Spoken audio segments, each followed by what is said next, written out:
السلام علیکم۔ ٹیکسلا کی آواز ود عتیق کے ساتھ عتیق الرحمان حاضر خدمت و ناظرین، آج میں موجود ہوں جامع مسجد سیدنا صدیق اکبر رضی اللہ تعالیٰ عنہ میں۔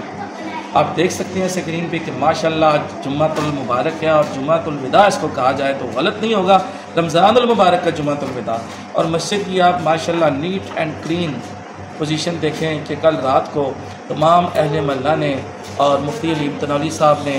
اور مجیب الرحمان صاحب نے دیگر دوستوں کی ہمراہ مسجد کو بہترین زبردست کر کے واش کیا ہے۔ ہمارے اعتکاف بیٹھے ہوئے ساتھی جن کے نام مجھے آتے ہیں، جن کے نام مجھے نہیں آتے، حمزہ ہو گیا، حبیب بھائی ہو گیا،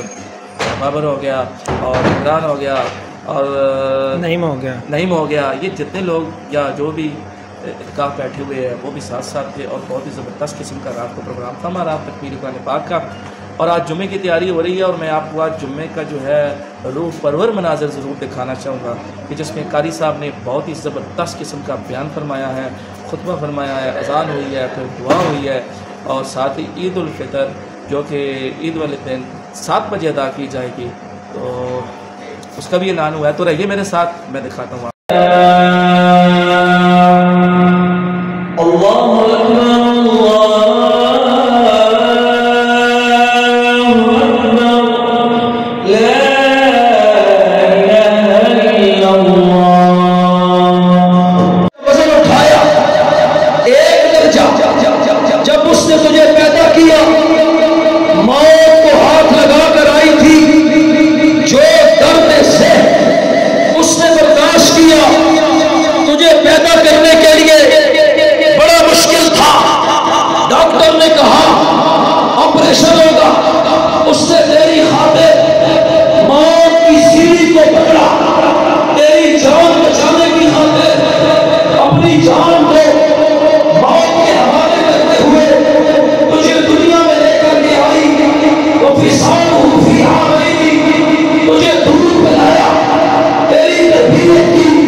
आप आगे आ जाए, छोटे बच्चे पीछे।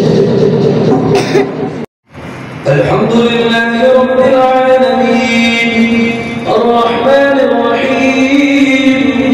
मालिकि यौमिद्दीन इय्याका नअबुदु व इय्याका नस्तईन इहदिनस सिरातल मुस्तक़ीम सिरातल लज़ीना अन'अमता अलैहिम गैरिल मग़्दूबि अलैहिम